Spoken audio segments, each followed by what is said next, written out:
In my practice, I'm frequently called by the spouse or the partner of someone who has an alcohol problem.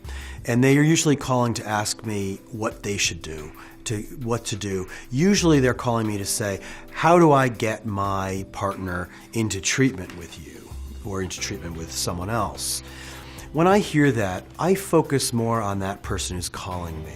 What's their experience? What do they need? Because it's extremely stressful to be the partner of someone who has an alcohol problem, because that person often is creating a very stressful environment in the home. And the partner is the primary person, even if there's children. The partner is the primary person who's having to deal with that person who's having the problem. There's several ways of supporting people who are the partners. Often they're angry and they don't want to hear about their own issue. They just want their partner or spouse to go away and get help and come back fixed. But we often talk about alcohol or substance use disorders as being a family disease.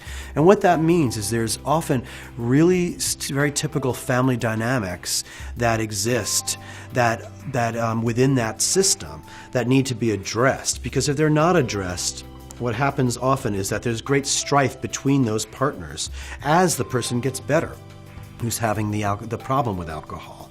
So we want to get that spouse into their own treatment. And that doesn't mean that they have to go to therapy, but although that's often recommended, but it's to make sure that they get some kind of support.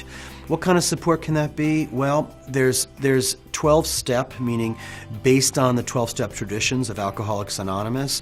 There are groups called Al-Anon for the significant others of people with alcohol problems.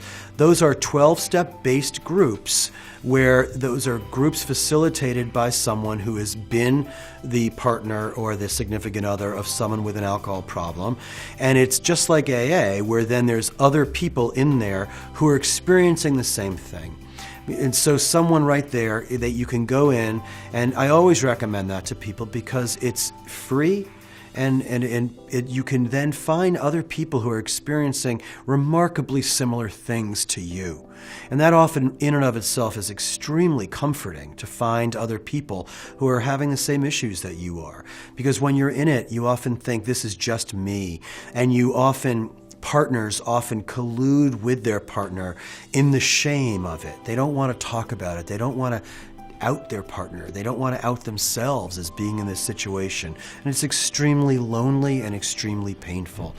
So there's Al-Anon for people, and there's also within treatment centers. Most treatment centers have either support groups or have family therapy for the significant other, sometimes with the partner or without the partner, or both.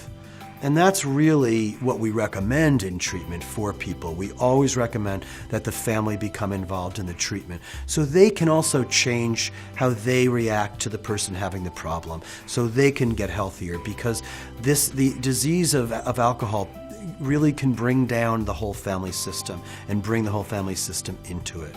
So what I recommend more than any other thing is that people get support, people get help.